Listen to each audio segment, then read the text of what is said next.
تولنے میں ڈنڈی نہ مارو، کمی بیشی نہ کرو۔ پچھلی جن قوموں پر عذاب آیا تو اللہ تعالیٰ فرماتا ہے کہ جب اپنے لیے لیتے ہیں تو یستوفون پورا پورا لیتے ہیں، جب دوسروں کو ماپ تول کر یا وزن کر کے دیتے ہیں تو اس میں ڈنڈی مارتے ہیں، ان کے حق میں کمی کرتے ہیں، تو یہ ظلم ہے، اور اللہ تبارک و تعالی ظلم کو پسند نہیں فرماتا۔ عفو کے معنی یہ ہیں کہ دوسرے کی خطا کو یا غلطی کو یا کوئی اس نے زیادتی کی ہو، تعدی کی ہو، تجاوز کیا ہو تو اسے معاف کر دینا۔ ویسے تو یہ اصول بتایا کہ فَإِنْ عَاقَبْتُمْ فَعَاقِبُوا بِمِثْلِ مَا عُوقِبْتُمْ، کہ اگر تم پر کوئی زیادتی کرے تو تمہیں بھی یہ حق ہے کہ اس حد تک اس کی زیادتی کا اس سے بدلہ لے سکتے ہو، لیکن اگر معاف کرو اور احسان کرو تو یہ شعار اللہ تبارک و تعالیٰ کو پسند ہے، اور تقوی کے معنی یہی ہیں کہ پرہیزگاری کرنا، اللہ تعالیٰ کی نافرمانی سے بچے رہنا، اللہ تعالیٰ کے اوامر پر عمل کرنا، اور جن چیزوں سے اس نے روکا ہے ان سے رک جانا، یہ اللہ تعالیٰ کے نیکوکار، محبوب اور اطاعت شیار بندوں کا طریقہ ہے، اور مسلمانوں کو یہ طریقہ اختیار کرنا چاہیے۔ اگرچہ ضابطے کے طور پر قصاص کی یا بدلے کی اجازت دی ہے، لیکن پھر فرمایا کہ وَلَا تَسْتَوِي الْحَسَنَةُ وَلَا السَّيِّئَةُ، نیکی اور برائی برابر نہیں ہو سکتے۔ ادفع باللتی ہی احسن، کہ دوسرے کی بدی کا بدلہ اچھے طریقے سے دو۔ فَإِذَا الَّذِي بَيْنَكَ وَبَيْنَهُ عَدَاوَةٌ كَأَنَّهُ وَلِيٌّ حَمِيمٌ، اس حسن سلوک کا نتیجہ یہ نکلے گا کہ تمہارے اور جس شخص کے درمیان عداوت ہے، دشمنی ہے، تمہارے حسن سلوک کی وجہ سے وہ تمہارا پرجوش سرگرم دوست بن جائے گا۔ صحابہ سے جب اللہ کے رسول صلی اللہ علیہ وآلہ وسلم نے انہیں حسن سلوک کا حکم دیا تو بعد نے کہا کہ احسنتم احسننا، تم اچھا سلوک کرو گے تو ہم بھی اچھا سلوک کریں گے، وَإِنْ أَسَأْتُمْ أَسَأْنَا، تم برا سلوک کرو گے تو ہم بھی کریں گے۔ اللہ عز و جل کے رسول مکرم صلی اللہ علیہ وآلہ وسلم نے فرمایا کہ لا تکونوا امیۃً، کہ تم لکیر کے فقیر نہ بنو کہ یہ کہو کہ ان احسنتم احسننا وان اسأتم اسأنا، کہ تم اچھا کرو گے تو ہم بھی کریں گے، تم برا کرو گے تو ہم بھی کریں گے۔ فرمایا کہ احسن الی من اساء الیک، جو تمہارے ساتھ برا رویہ اختیار کرے تم اس کے ساتھ اچھا رویہ اختیار کرو۔ واعف عمن ظلمک، اور جو تم پر زیادتی کرے تو اس کو معاف کر دو۔ سبحان اللہ۔ اور یہ سنت الہیہ ہے کہ اللہ تعالیٰ اپنے قصوروار بندوں کی قصوروں کو کرم فرما کر معاف کر دیتا ہے، اور تخلقوا باخلاق اللہ، سبحان اللہ، سبحان اللہ، کہ اللہ کی خصلتوں کو اختیار کرو، اللہ تعالیٰ کو پسند ہے۔ ایک حدیث ہے، روایت ہے کہ موسیٰ علیہ السلام نے اللہ تعالیٰ کی بارگاہ میں عرض کیا کہ من اعز عبادک، کہ اے اللہ تیرے بندوں میں سے تجھے سب سے پسندیدہ پیارا بندہ کون ہے؟ تو ان کو جواب ملا کہ من اذا قدر غفر، مجھے سب سے پیارا وہ بندہ لگتا ہے کہ وہ اپنے فریق مخالف سے انتقام لینے پر، بدلہ لینے پر قادر ہو لیکن پھر بھی معاف کر دے۔ سبحان اللہ۔ کہ موسیٰ نے عرض کی اے بار خدا، کون ہے تیرا بندوں میں سوا؟ ارشاد ہوا بندہ ہمارا وہ ہے جو لے سکے اور نہ لے بدی کا بدلہ۔ سبحان اللہ، سبحان اللہ۔ تخلق بے اخلاق اللہ، اپنے اندر اللہ تعالیٰ کے اخلاق پیدا کرو، لوگوں کو معاف کرتے رہو، عدل و انصاف کی بات پورا قرآن کریم میں متعدد جگہوں پر تلقین کی گئی ہے کہ انصاف، بلکہ کونوا قوامین بالقسط، اللہ اکبر، کھڑے ہو جاؤ عدل و انصاف کے قیام کے لیے۔ مفتی صاحب، سمپل سی بات اور سمپل سوال آپ کی خدمت میں کہ ہمارا دین قدم قدم پر ہمیں نصیحت کرتا ہے معاف کرنے کی، لیکن ہم لوگوں کو معاف کرنا کیا بھولتے نہیں جا رہے؟ ہمارا جو معاشرتی قدر تھی یہ قدر رفتہ رفتہ بے قدری کا شکار ہو گئی۔ اسی رویے کا یہ شاخسانہ ہے، یہ اثر ہے کہ ہمارے ملک میں جماعتیں پہلے بھی ہوتی تھیں، نظریات میں تفاوت بھی ہوتا تھا، لیکن اسے شخصی عداوت تک نہیں پہنچایا جا سکتا تھا، اور کہ ایک دوسرے کے لیے عداوت ہو، بغض ہو، کینہ ہو، نفرت ہو۔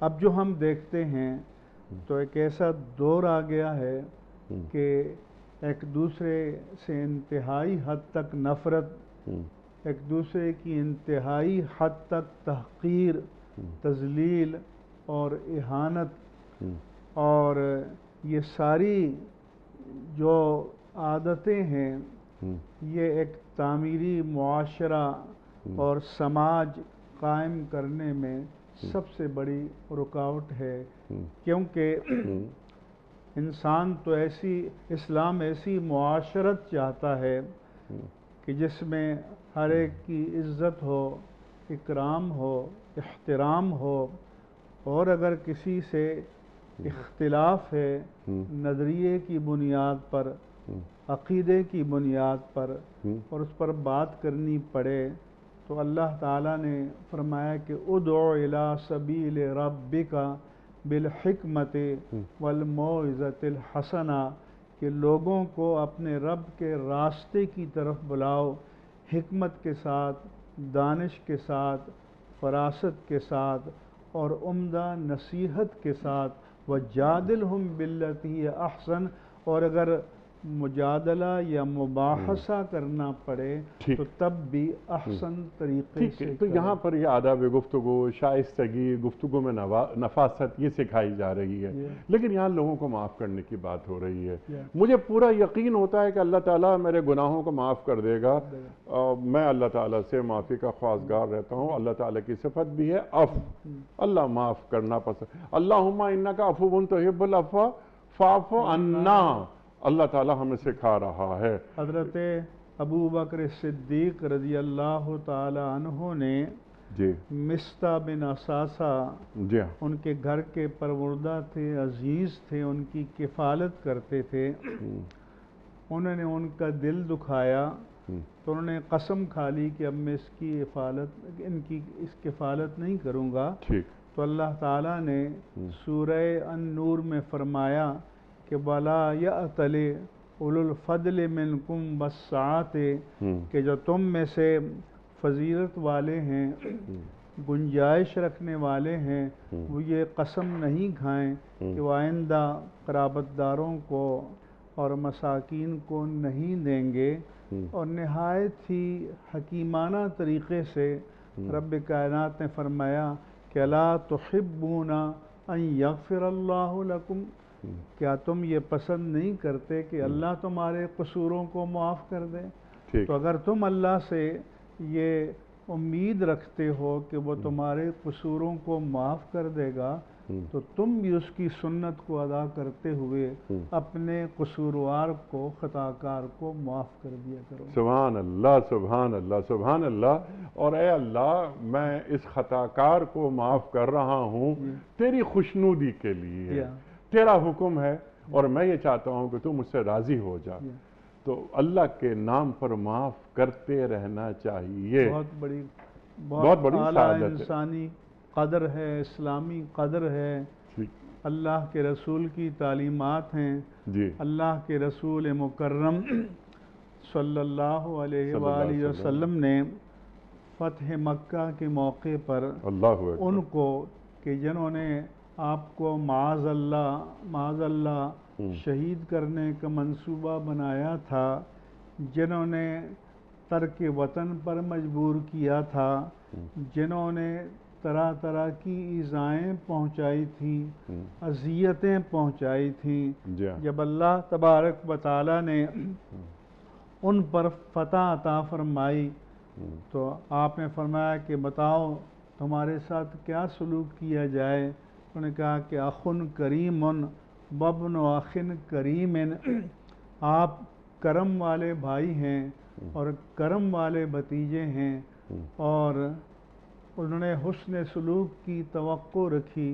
تو آپ نے پھر سنت یوسفی کے مطابق فرمایا کہ لا تثریب علیکم اليوم، آج تم سے کوئی مواخذہ نہیں ہے، فاذهبوا وانتم الطلقاء، جاؤ تم سب کے سب آزاد ہو، ماضی کے کرتوتوں کی بنا پر کسی سے انتقام نہیں لیا۔ سبحان اللہ، سبحان اللہ۔ آپ نے کیا اعلیٰ نقطہ یہاں بیان فرمایا، اور قرآن کریم کی آیت کہ لا تثریب علیکم اليوم، یوسف علیہ السلام اپنے بھائیوں کو معاف کر رہے ہیں، سرکار دو عالم صلی اللہ علیہ وآلہ وسلم اپنی جان کے دشمنوں کو معاف کر رہے ہیں، اور وہی آیت جنہوں نے ترک وطن پر مجبور کیا اور پھر مدینہ منورہ میں بھی چین سے بیٹھنے نہیں دیا۔ اللہ غزوہ بدر ہوا، غزوہ احد ہوا، غزوہ خندق یا غزوہ احزاب ہوا، کہ یہاں سے مکہ مکرمہ سے لشکر لے کر گئے مسلمانوں پر چڑھائی کرنے کے لیے، لیکن اس کے باوجود اللہ تعالیٰ کے رسول مکرم صلی اللہ علیہ وآلہ وسلم نے ان سب کو معاف کیا۔ سبحان اللہ، سبحان اللہ۔ اور یہ انسانی قدر ہے، انسانی وصف ہے۔ یہ بھی فرمایا کہ ان نخوت الجاہلیت و تعظمها بالآباء، کہ جو جاہلیت کی نخوت تھی، غرور تھا، تکبر تھا، اور آباء و اجداد پر تم جو تفاخر کرتے تھے، ان ساری عصبیتوں کو میں اپنے قدموں تلے روند رہا ہوں۔ سبحان اللہ۔ کلکم من آدم و آدم من تراب، تم سب آدم کی اولاد ہو اور آدم کو مٹی سے پیدا کیا گیا۔ سبحان اللہ۔ تو خاکساری مزاج کا حصہ بن جانا چاہیے۔ اور مفتی صاحب، لوگوں کو معاف جو شخص کرتا ہے اس کی شخصیت کتنی مضبوط ہو جاتی ہے، اور اس کا اپنے پر اعتماد کیسے بحال ہوتا ہے، اور دوسرے کے دل میں جگہ بن احترام جاتی کا جذبہ پیدا ہوتا ہے، سبحان اللہ، گنجائش پیدا ہوتی ہے۔ اعجاز حسین صاحب کا ایک اور سوال ہے کہ ہم اللہ سے کس انداز سے دعا مانگیں کہ وہ دعا قبول ہو جائے؟ انیق مصعب اس کے بارے میں حدیث پاک میں رسول اللہ صلی اللہ علیہ وسلم نے فرمایا کہ اللہ تعالیٰ بندے کی دعا قبول فرماتا ہے، بشرطے کہ وہ کسی معصیت کی دعا نہ کرے، قطع رحمی کی دعا نہ کرے۔ دوسری قبولیت دعا کی شرط یہ ہے کہ ادعوا اللہ وَأَنْتُمْ مُوقِنُونَ بِالْإِجَابَةِ کہ تم اللہ تعالیٰ سے دعا کرو کہ تمہیں اس کی بارگاہ سے دعا کی قبولیت کا پورا پورا یقین ہونا چاہیے۔ اللہ فرمایا کہ انا عند ظن عبدی بھی، حدیث قدسی، کہ میرا بندہ میرے بارے میں جیسا گمان کرے گا وہ مجھے ویسا ہی پائے گا۔ تو بندے کو اللہ کے بارے میں بھی اچھا گمان کرنا چاہیے کہ وہ عفو ہے، بہت معاف کرنے والا ہے، غفور ہے، غفار ہے، بہت بخشنے والا ہے، وہ کریم ہے، وہ رؤوف ہے، وہ رحیم ہے، نہایت مہربان ہے۔ اور اسی لیے اللہ کی ذات کے ساتھ بھی بدگمانی سے منع کیا گیا اور بندوں سے بھی منع کیا گیا کہ ایاکم والظن فإن الظن اکذب الحدیث، کہ بدگمانی سے بچو کیونکہ بدگمانی سب سے بڑا جھوٹ ہے۔ اس لیے ساتھ یہ بھی فرمایا کہ اللہ تعالیٰ بندے کی دعا کو قبول فرماتا ہے ما لم یستحسر، کہ بشرطے کہ وہ مانگتے مانگتے تھک ہار نہ جائے۔ پوچھا گیا کہ یہ کیسے ہوتا ہے؟ رسول اللہ صلی اللہ علیہ وآلہ وسلم نے فرمایا کہ بندہ کہے کہ دعوتو ودعوتو ودعوتو فأنا یستجاب، کہ میں مانگتا رہا، دعا کرتا رہا، فریاد کرتا رہا، سنوائی ہی نہیں ہوتی۔ تو یہ اللہ کا احسان کیا کم ہے کہ بندے کو اپنے در کا منگتا بنا دے، اپنے در کا گداگر بنا دے، اپنی بارگاہ کا سوالی بنا دے۔ اور بندے کا کام ڈکٹیٹ کرنا نہیں ہے کہ بس جو میں نے کہا ہے ویسا ہی ہو جائے، بلکہ وَأُفَوِّضُ أَمْرِي إِلَى اللَّهِ إِنَّ اللَّهَ بَصِيرٌ بِالْعِبَادِ، کہ میں نے تو اپنے فہم کے مطابق، اپنی دانش کے مطابق تجھ سے مانگ لیا، لیکن میں اپنا معاملہ اللہ کے سپرد کرتا ہوں۔ وہ بندوں کے حال کو بہتر جانتا ہے، وہ بہتر جانتا ہے کہ میرے حق میں اچھا کیا ہے اور برا کیا ہے۔ مثلا ایک آدمی اقتدار مانگ رہا ہے، اختیار مانگ رہا ہے، دولت مانگ رہا ہے، اور اگر وہ یہ چیزیں نہیں ملتی تو اسے کیا خبر کہ یہ اقتدار اس کے لیے آزمائش بن جائے گا، یہ دولت اس کے لیے آزمائش بن جائے گی۔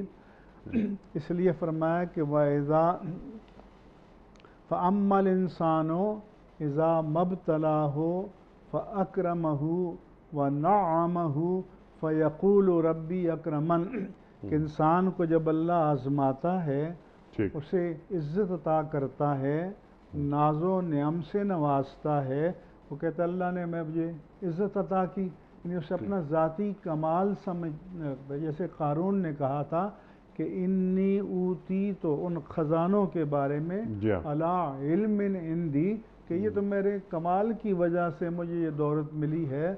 وَأَمَّا إِذَا مَا ابْتَلَاهُ فَقَدَرَ عَلَيْهِ رِزْقَهُ فَيَقُولُ رَبِّي أَهَانَنِ، اور کبھی آزمائش دوسرے طریقے سے ہوتی ہے کہ اس کی روزی تنگ کی جاتی ہے، وہ کہتے ہیں کہ اللہ نے میری اہانت کر دی، تذلیل کر دی، تو میرے حق میں کیا ہے، میرے حق میں کیا چیز اچھی ہے، کیا برا ہے، اس کا فیصلہ اپنے خالق، اپنے مالک، اپنے رب پر چھوڑ دینا چاہیے۔ وہ ہمارے احوال کو، حالات کو، کیفیات کو ہم سے بہتر جاننے والا ہے۔ اور مفتی صاحب، جو اللہ تعالیٰ قرآن کریم میں فرما رہا ہے کہ ہمارا کام کیا ہے، صرف اللہ کو پکارنا۔ وَقَالَ رَبُّكُمُ ادْعُونِي أَسْتَجِبْ لَكُمْ إِنَّ الَّذِينَ يَسْتَكْبِرُونَ عَنْ عِبَادَتِي سَيَدْخُلُونَ جَهَنَّمَ دَاخِرِينَ۔ اللہ کہ اکبر۔ بے شک تم مجھ سے دعا مانگو، میں تمہاری دعا قبول فرماؤں گا، اور بے شک جو لوگ میری عبادت سے استکبار کرتے ہیں، اللہ اکبر، یعنی از راہ تکبر میری عبادت نہیں کرتے۔ اللہ اور اکبر۔ چونکہ اس کے سیاق میں دعا کا حکم ہے تو بعض مفسرین نے ترجمہ کیا کہ جو استکباراً تکبراً مجھ سے دعا نہیں مانگتے جی تو وہ ذلیل و رسوا ہو کر جہنم میں داخل ہوں گے۔ اللہ میں کہ ادعو ربکم تضرعا و خفیہ، سبحان اللہ، تم اپنے رب کو گڑ گڑا کر اور چپکے چپکے سے پکارو۔ سبحان اللہ۔ اور جب صحابہ کرام نے رسول اللہ صلی اللہ علیہ وآلہ وسلم سے پوچھا کہ ربنا بعید ننادی ہے ام قریب نناجی ہے، کہ ہمارا پروردگار دور ہے کہ ہم زور زور سے پکاریں یا قریب ہے کہ ہم اس سے سرگوشی کریں، تو اللہ نے فرمایا کہ وَإِذَا سَأَلَكَ عِبَادِي عَنِّي فَإِنِّي سبحان قریب۔ اللہ، اے سبحان پیارے اللہ، حبیب، سبحان اللہ، جب سبحان آپ سے میرے بندے میرے بارے میں پوچھیں تو آپ بتا دیں کہ میں یقیناً قریب ہوں، اجیب دعوت الداع اذا دعان، جب دعا کرنے والا مجھ سے دعا مانگتا ہے تو میں اس کی دعا کو قبول فرماتا سبحان ہوں۔ اللہ، سبحان اللہ۔ فَلْيَسْتَجِيبُوا لِي، اور جو مجھ سے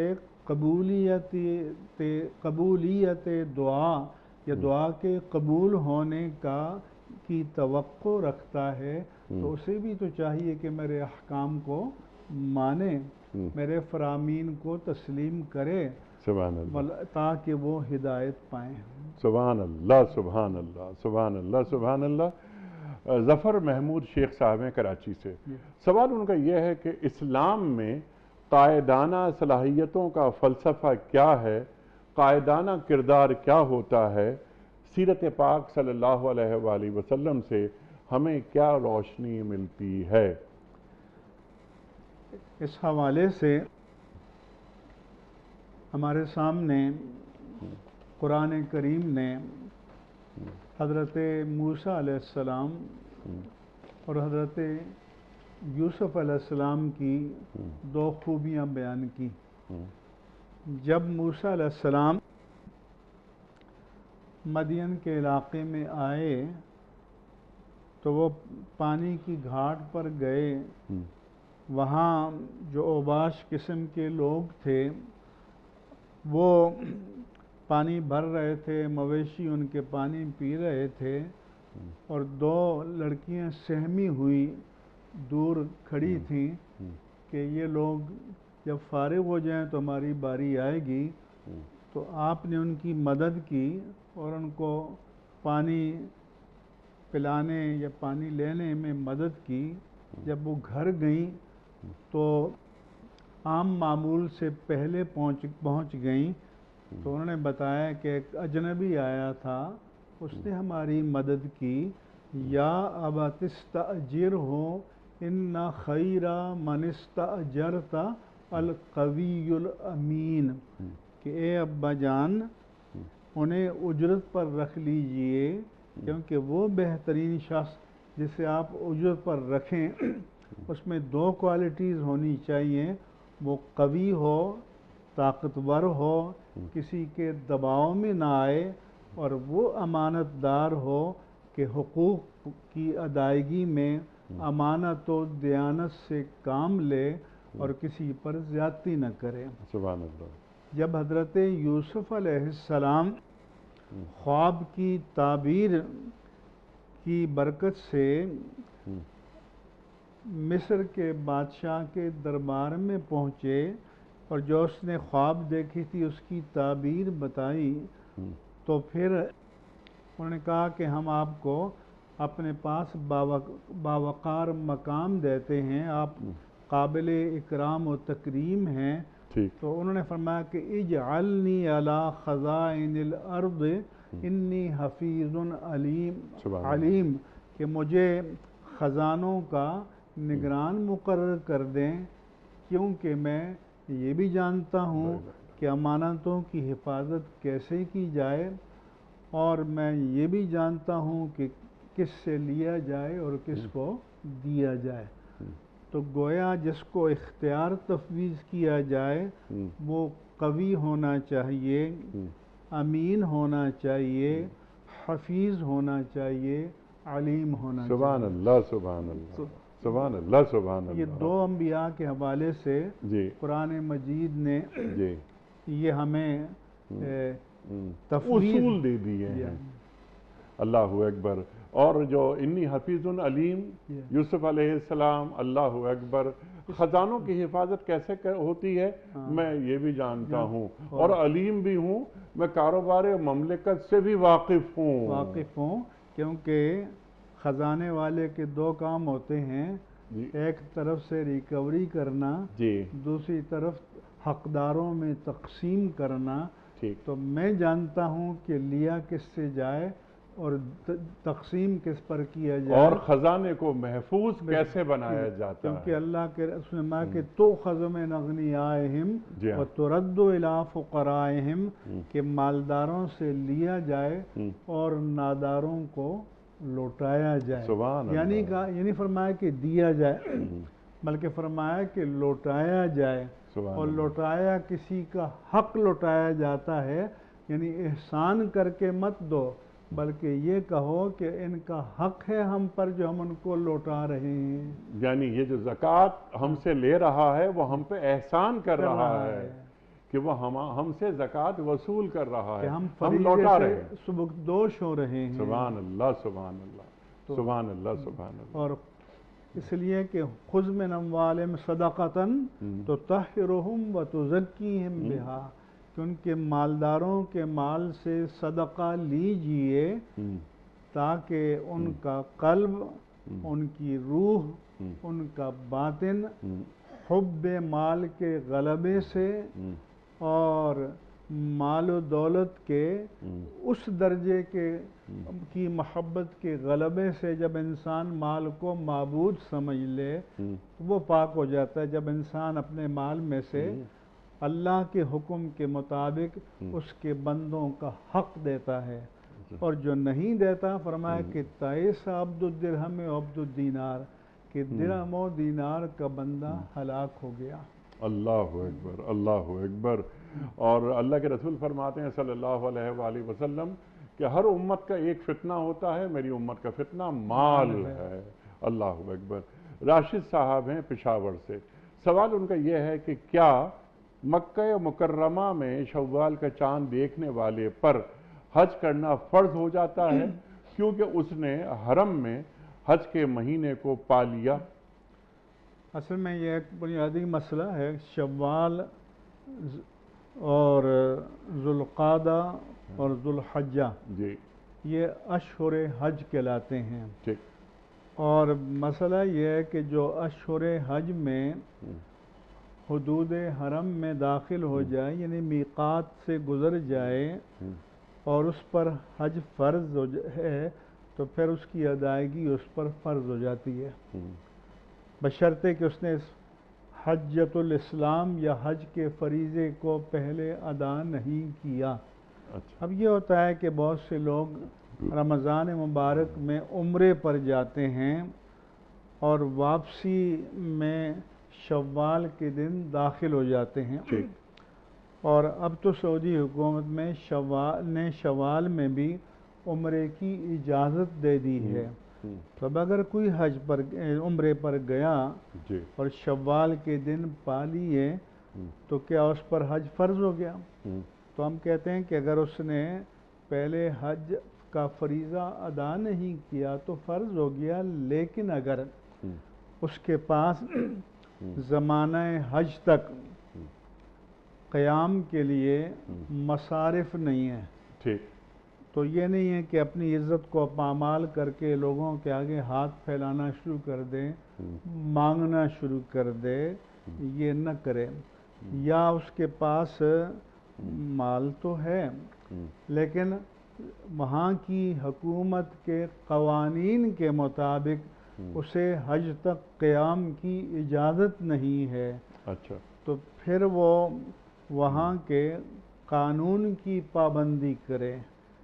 اس کی وجہ یہ ہے کہ رسول اللہ صلی اللہ علیہ وسلم نے فرمایا کہ لا ینبغی للمؤمن ان یذل نفسہ، کسی مومن کے لیے یہ بات مناسب نہیں ہے، اس کے شایان شان نہیں ہے کہ اپنے آپ کو ذلت سے دوچار کرے۔ صحابہ نے عرض کی یا رسول اللہ صلی اللہ علیہ وسلم کیف یذل نفسہ، وہ اپنے آپ کو کیوں ذلت سے دوچار کرے گا؟ اللہ کے پیارے رسول صلی اللہ علیہ وآلہ وسلم نے فرمایا کہ یوردھا للبلاء فلا یطیقہ، اپنے آپ کو ایسی مصیبت سے دوچار کر دیتا ہے کہ جس سے پھر عہدہ برا ہونے کی طاقت نہیں رکھتا۔ جب ہم کسی اور ملک میں جائیں گے اور ان کے قوانین کو توڑیں گے اور پکڑ لیے اور قانون کی گرفت میں آ گئے اور جیل میں جانا پڑا، سزا دینی پڑی، تو یہ وہ مصیبت ہے جو اس نے خود مول لی۔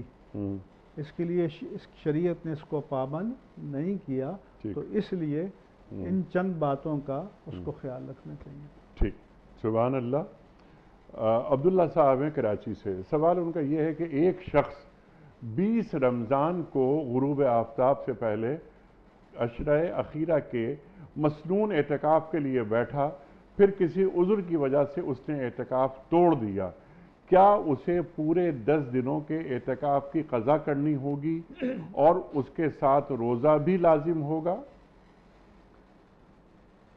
قیمت صاحب، ایک تو اعتکاف جو نفلی ہے جی، وہ تو آپ بندہ تھوڑی دیر کے لیے بھی کر دیتا ہے، ٹھیک، بلکہ علماء نے کہا کہ روٹین میں بھی نماز پڑھنے مسجد میں جائے تو اعتکاف کی بھی نیت کر لے، جتنی دیر مسجد میں نماز کے انتظار میں بیٹھا رہے گا، نماز کے بعد بیٹھا رہے گا، نماز پڑھے گا، تلاوت کرے گا، درود و اذکار و تسبیحات پڑھے گا، تو اسے ان چیزوں کا ثواب ملے گا اور اعتکاف کا بھی ملے گا۔ سبحان اللہ۔ رمضان مبارک کے عشرہ اخیرہ کا جو اعتکاف ہے یہ سنت ہے رسول اللہ صلی اللہ علیہ وآلہ وسلم کی، اور سنت مؤکدہ علی الکفایہ ہے کہ کسی بستی میں کسی ایک نے بھی اعتکاف کر لیا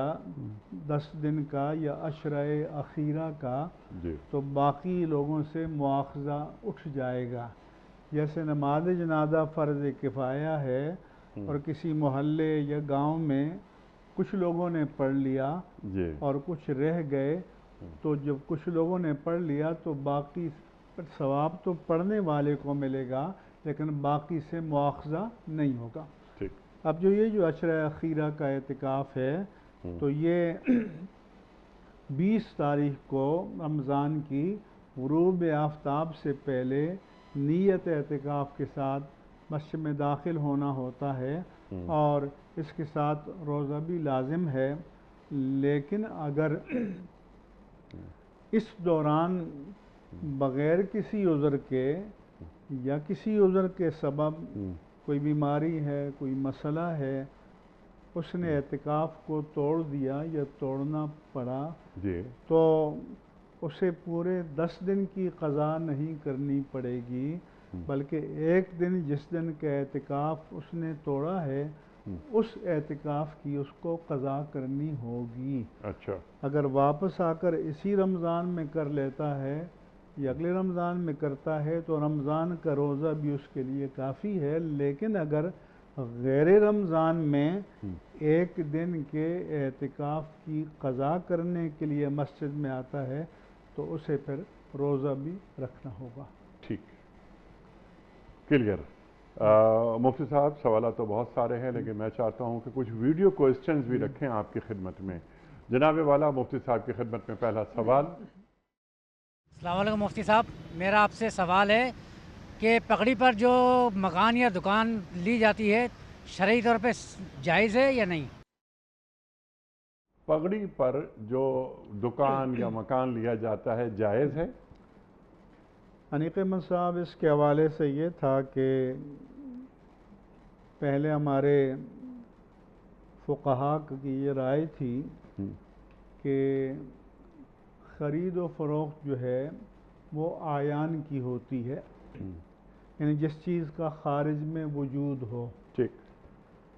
اب یہ جو پگڑی پر دینا ہے، چونکہ یہ بے تو ہے نہیں جی کہ مالک نے دکان فروخت کر لی جی اور قیمت لے لی، بلکہ یہ حقوق کی بے ہے، یعنی اس کو حق قبضہ مل گیا کہ مالک اس کی مرضی کے بغیر اس کو خالی نہیں کرا سکے گا۔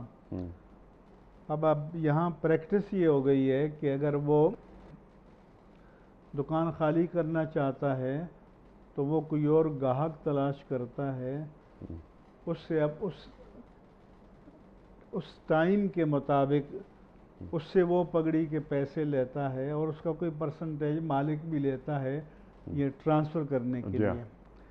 تو اب چونکہ یہ ایک عرف رائج ہو چکا ہے اور یہ پریکٹس میں ہے، تو اس لیے بعض فقہا نے اس کو جائز قرار دیا ہے، کیونکہ اب یہ مسلمان بھی ممالک میں بھی ہمارے ہاں بھی اس کی پریکٹس چل رہی ہے، اور لوگ پگڑی پر دکانیں لیتے بھی ہیں، دیتے بھی ہیں، آگے بھی منتقل کرتے ہیں۔ بالکل ٹھیک ہے۔ تو یہ جو پگڑی یعنی گڈ ول پر خرید و فروخت یہ بالکل جائز ہے۔ ہاں، لیکن یہ جو آگے فروخت ہوتی ہے، نہ پہلا مالک ملکیت دیتا ہے نہ آگے والا، تو جو اب بیٹھا ہوا ہے وہ کسی کو دے رہا ہے تو ملکیت اس کے پاس ہے ہی نہیں جو دے، تو جو دے رہا ہے وہ حق قبضہ، رائٹ آف پوزیشن وہ دے رہا ہے۔ ٹھیک ہے، اجازت ہے، بلکہ جائز ہے۔ جی ہم اگلا سوال مفتی صاحب کی خدمت میں۔ السلام علیکم مفتی صاحب، میرا سوال یہ ہے کہ والد اپنے اولاد کو اپنے جائیداد سے آف کر سکتا ہے؟ دین اس بارے میں کیا کہتا ہے؟ ارشاد۔ پہلے تو یہ بتا دوں کہ آق کے معنی کیا ہے۔ ہمارے یہاں اشتہار چھپتے ہیں کہ میرا فلاں بیٹا یا کوئی نافرمان ہے، میں نے اس کو جائیداد سے آق کر دیا، اور وہ اس آق کے لفظ کو محروم کرنے کے معنی میں لیتے ہیں کہ میں نے اس کو جائیداد سے محروم کر دیا۔ اصل میں عق یعوق کو عقن کے معنی ہے نافرمانی، اور حقوق کے معنی ہے نافرمانی، جیسا کہ حدیث پاک میں ہے کہ ان من الکبائر الاشراک باللہ وقتل النفس بغیر حق وعقوق الوالدین، کہ کبیرہ گناہوں میں سے شرک ہے اور قتل ناحق ہے اور ماں باپ کی نافرمانی ہے، یہ کبیرہ گناہوں میں سے ہے۔ تو جو ماں باپ کا نافرمان ہو جائے اسے عاق کہتے ہیں کہ یہ نافرمان ہے۔ اصولی طور پر تو چونکہ وراثت میں حصہ یہ اللہ تعالیٰ نے مقرر کیا ہے، یہ شریعت نے مقرر کیا ہے، اس میں بندے کی مرضی کا کوئی دخل نہیں ہے۔ دوسرا یہ ہے کہ وراثت زندگی میں تقسیم نہیں ہوتی۔ وراثت تو اسے کہتے ہیں کہ بندہ جب وفات پا گیا تو جو مال وہ چھوڑ کر گیا اسے فقہ کی اصطلاح میں ورثہ کہتے ہیں، مال وراثت کہتے ہیں، یا ترکہ کہتے ہیں۔ ترکہ کے معنی میں کہ جو مال اس سے متروک ہو گیا، چھوٹ گیا، جو پیچھے چھوڑ کر گیا، تو وہ مال تو اس وقت شریعت کے قانون کے مطابق تقسیم ہوگا، اور وہ حصے اللہ تعالیٰ نے سورۃ النساء میں مقرر فرما دیے ہیں۔ زندگی میں اگر کوئی اپنی اولاد کو دینا چاہتا ہے، کیونکہ ترکہ جب تقسیم ہوگا تو اس میں تو فرمایا کہ للذکر مثل حظ الانثیین، کہ بیٹے کو بیٹی سے ڈبل ملے گا۔ لیکن اگر زندگی میں دینا چاہتا ہے تو پھر شریعت نے یہ حکم دیا ہے کہ بیٹے اور بیٹی کو برابر دے، کیونکہ شریعت میں وراثت نہیں ہوتی، ہبہ ہوتا ہے اور گفٹ جسے ہم کہتے ہیں۔ جی حدیث پاک میں ایک صحابی حضور کے پاس آئے، اپنے بیٹے کو لے کر، نعمان بن بشیر نام تھا، تو انہوں نے کہا کہ یا رسول اللہ صلی اللہ علیہ وسلم، میری بیوی میرے پیچھے لگی ہوئی تھی کہ اس بچے کو کوئی ہبہ کرو، تو اب میں نے کہا کہ ایک غلام ہبہ کرتا ہوں۔ اس نے کہا تم اللہ کے رسول کو گواہ بناؤ۔ وہ ان کو لے کر اللہ کے رسول کے پاس گئے۔ آپ نے فرمایا کہ اللہ کا ولد سوا، کیا تمہاری اس کے علاوہ بھی اولاد ہے؟ تو اس نے عرض کیا کہ ہے۔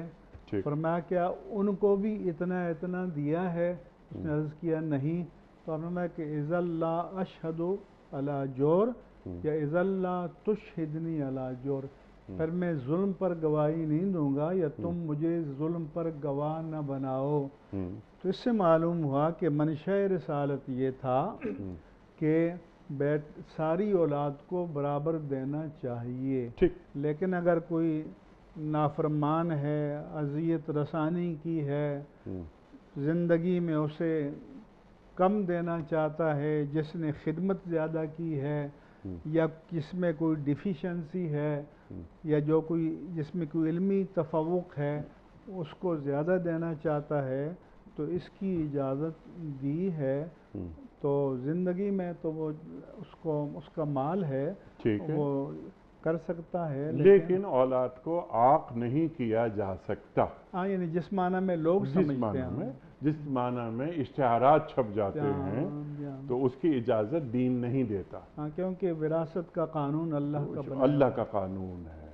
مفتی صاحب میں آپ کا بڑا شکر گزار، بڑا ممنون آپ تشریف لائے، اور ہمیشہ کی طرح آج بھی ہم نے آپ سے بہت سیکھا۔ خواتین و حضرات، واقعہ مکمل ہوا ہمارے آج کے پروگرام کا۔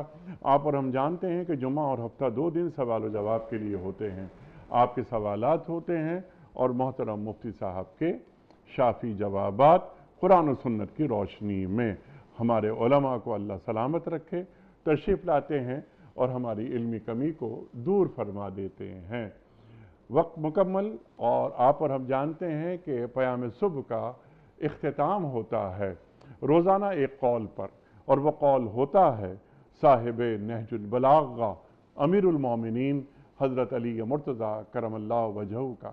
آپ فرماتے ہیں کہ اللہ کے سلسلے میں کم از کم یہ کرو کہ اس کی نعمتوں سے گناہ میں مدد نہ لو۔ اللہ کے سلسلے میں کم از کم یہ کرو کہ اس کی نعمتوں سے گناہ میں مدد نہ لو۔ سبحان اللہ، سبحان اللہ۔ اپنے میزبان انیق احمد کو کل تک کے لیے اجازت دیجیے۔ خدا حافظ۔